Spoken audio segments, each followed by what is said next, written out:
युद्ध तुम्हारा नहीं, युद्ध मेरा है। मैं लड़ूंगा, कुर्बानी जरूरी है। ऐसा देख के चुप बैठेगा क्या? ये जो पैदा हुए हैं ना, ये लोग नफरत के लिए पैदा हुए हैं। क्रिश्चियनिटी सबसे ताकतवर कम्युनिटी है।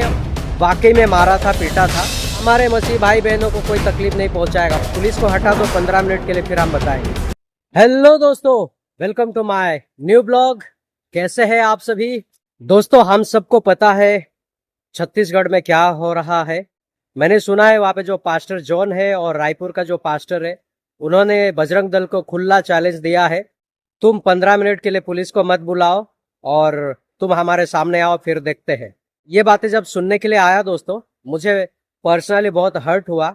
वो इसलिए कि हमारा जो परमेश्वर है, वो जीवित परमेश्वर, जीवित खुदा, वो हमें परमिशन नहीं देता कि हम किसी को धमकी दे या किसी के साथ लड़ाई झगड़ा करे, किसी के साथ मारपीट करे। लेकिन जो हमारे पास्टर लोगों ने किया है, मुझे अफसोस है कि उनको ऐसा नहीं करना चाहिए था। हमारा परमेश्वर कहता है, युद्ध तुम्हारा नहीं, युद्ध मेरा है। मैं लड़ूंगा, इसलिए तुम चुपचाप रहो। आप सभी को ये पता होना चाहिए कि अगर यीशु मसीह हम सभी के पापों के लिए अगर क्रूस पर नहीं मरते, यीशु मसीह को इस पृथ्वी में कोई नहीं जानता और यीशु मसीह को आज लोग प्यार नहीं करते, यीशु मसीह के चेले कोई नहीं बनते। यानी कि सैक्रिफाइस, कुर्बानी जरूरी है। और जब यीशु मसीह को क्रूस पर चढ़ाया जा रहा था, तब यीशु मसीह चाहते, जैसे कि बाइबल में लिखा है, यीशु मसीह अगर चाहते तो उनको कोई हाथ तक नहीं लगा सकता। लेकिन यीशु मसीह ने नहीं चाहा, क्योंकि इस दुनिया के लोगों के लिए उनको मरना था, लोगों के पापों के लिए अपने आप की कुर्बानी देनी थी। इसलिए यीशु मसीह चुपचाप रहे। जब हमारा परमेश्वर चुपचाप रह सकता है, तो हम क्यों नहीं रह सकते? जब वो कहता है कि मैं तुम्हारे लिए लड़ूंगा। एक बात जरा सोचना आप लोग गौर से, ये दिमाग में बिठा लेना आप लोग। जब वो हमारे पापों के लिए अपने आप की कुर्बानी दे सकता है, अपने आप को क्रूस पर बलिदान कर सकता है, अगर कोई हमें हाथ लगाता है तो वो ऐसा देख के चुप बैठेगा क्या? या वो देख के ऐसे मजे लेगा? बिल्कुल नहीं। जब वो सिर्फ और सिर्फ अपने बच्चों के लिए, उनके पापों के लिए अपना प्राण दे सकता है, तो उनकी बच्चों का अगर कोई हाथ लगाएगा ना, वो उसी वक्त उसको खत्म कर सकता है। लेकिन परमेश्वर को भाता है कि ऐसा हो, और ऐसे में परमेश्वर की महिमा होती है दोस्तों।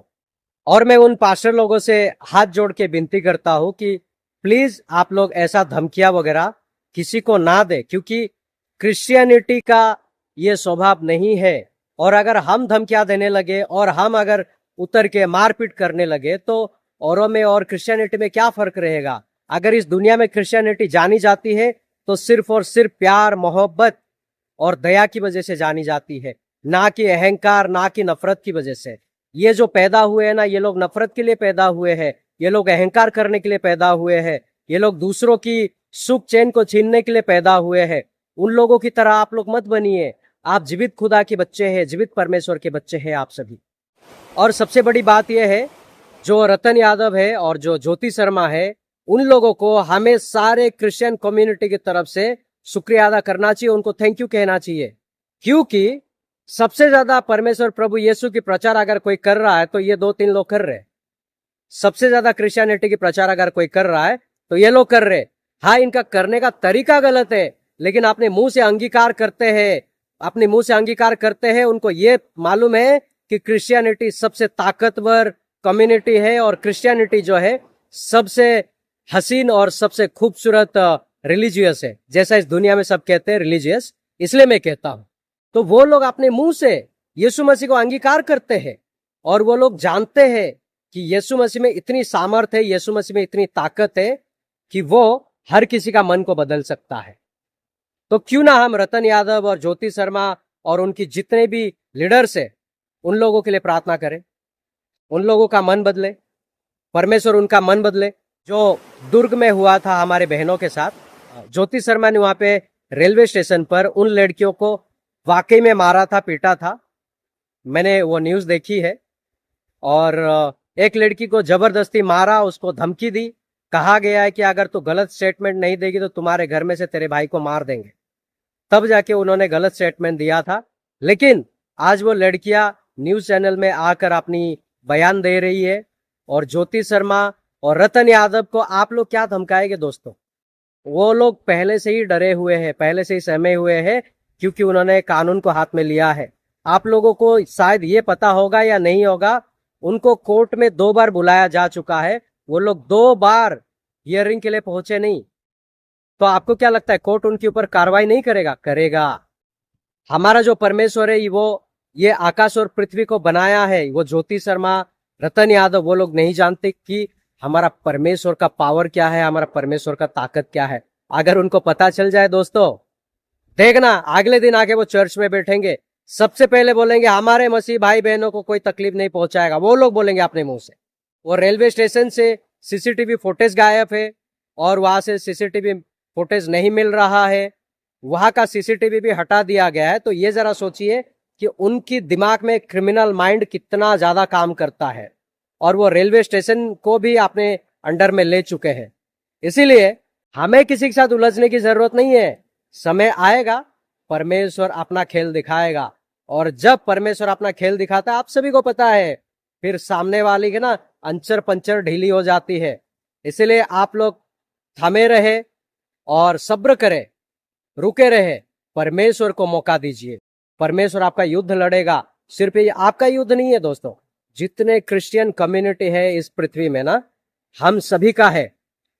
जब हमारा किसी भाई बहनों को मारा जाता है, पीटा जाता है, तो हमें भी उतनी ही तकलीफ होती है, हमें भी उतना ही दुख होता है, और हम प्रेयर करते हैं कि प्रभु ये कब तक चलेगा।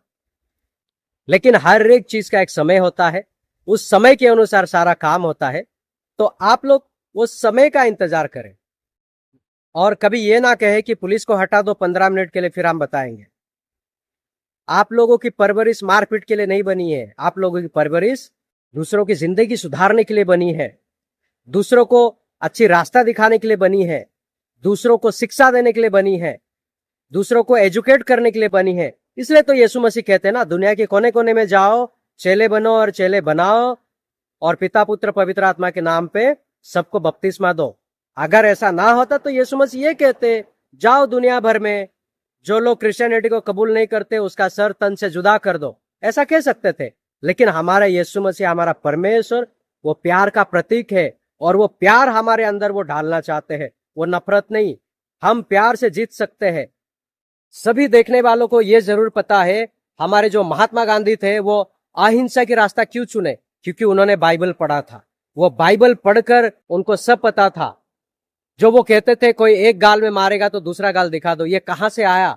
हमारे बाइबल में लिखा है। महात्मा गांधी कहीं अलग से इसको इन्वेंट नहीं किए थे, या अलग से कहीं खरीद के नहीं लाए थे। उन्होंने बाइबल पढ़ के लोगों के साथ ये शेयर किया, और अंग्रेजों को अहिंसा करके उनको भगाने की उन्होंने ठानी थी। उसी तरह आप लोग भी थमे रहे, परमेश्वर को मौका दो, और जो गलत काम करता है ना, करने दो। वो गलत काम करते भले, लेकिन यीशु मसीह को अपने मुंह से अंगीकार कर रहे। सबसे बड़ी बात यह कि वो अंगीकार कर रहे और यीशु मसीह का प्रचार कर रहे, हम लोगों से ज्यादा। और सबसे बड़ी बात, उन लोगों की जो बैकग्राउंड में आप लोगों को देखते हो ना, मैंने कई बार उनकी वीडियोस में देखे हैं, बैकग्राउंड में कोई भी एक भी इंसान उनके बीच एजुकेट मेरे को लग नहीं रहा था। बिना एजुकेट वाला पर्सन है। सब एकदम छपरी लग रहे थे, सब एकदम गुंडे लग रहे थे, सब एकदम चोर लग रहे थे। क्योंकि गलत काम हमेशा गुंडा, चोर, बदमाश ही करते हैं। अच्छा काम अच्छे लोग करते हैं। ये कैटेगरी है दोस्तों। आप लोग देख लो, आप बदमाश, आप चोर, गुंडे बनने की क्यों कोशिश कर रहे हैं? आप ना करें। जिनका काम है वो उनको करने दो, आपका काम है आप करो। ज्योति शर्मा को छोड़ो, परमेश्वर के हवाले, उसको करने दो। क्या कर सकती है वो? ज्यादा से ज्यादा 2-4 लोगों को जान से मार सकते हो, इससे ज्यादा और क्या कर सकते हैं? परमेश्वर का वचन कहता है, यदि तुमको मेरे वजह से अगर कोई प्रॉब्लम्स होती है तो तुमको स्वर्ग में उसका मुकुट मिलेगा। स्वर्ग में परमेश्वर हमारे लिए प्राइज रखे हैं, गिफ्ट रखे हैं। तो क्या आप लोग क्रिश्चियन होके मरने के लिए डरते हैं? आप लोग शेर के बच्चे हैं। जितने भी मसीह है, जितने भी क्रिश्चियन है, सब शेर के बच्चे हैं। शेर का बच्चा कभी मरने के लिए नहीं डरता। शेर का बच्चा हमेशा तैयार रहता है कि जो होगा देखा जाएगा। और हमारा परमेश्वर वो यहूदा का शेर है, वो चाहेगा बहुत कुछ कर सकता है, लेकिन वो रुका हुआ है, थोड़ा उसको टाइम चाहिए, सब्र चाहिए उसको। तो इसलिए आप लोग ना घबराए, ना डरे, और जो बहन लोग अभी तक उनको जमानत नहीं मिला है और वो नन लोगों को निकाला नहीं है, उसके लिए प्रेयर करें। परमेश्वर कोई ना कोई रास्ता निकालेगा और सब कुछ अच्छा होगा। पहले पंजाब में हो रहा था, जब भी हमारे भजनदर सिंह पास्टर जी थे तभी वहां पे हो रहा था धर्मांतरण धर्मांतरण। अभी छत्तीसगढ़ में हो रहा है। कोई बड़ी बात नहीं है मसीह लोगों के लिए, ये हम सब झेल सकते हैं, इतनी कैपेबिलिटी परमेश्वर ने हमें दी है। तो मैं आज का ब्लॉग यहीं पे करता हूँ एंड। दोस्तों वीडियो अच्छा लगे तो वीडियो को लाइक करें, शेयर करें, कमेंट करें, अपने दोस्तों के बीच में इसे शेयर जरूर करें। और फिर मैं मिलूंगा एक नेक्स्ट ब्लॉग में, तब तक के लिए अपना ख्याल रखिएगा और ऐसे ही सपोर्ट करते रहिए, अपना प्यार देते रहिए। Thank you so much, God bless you all.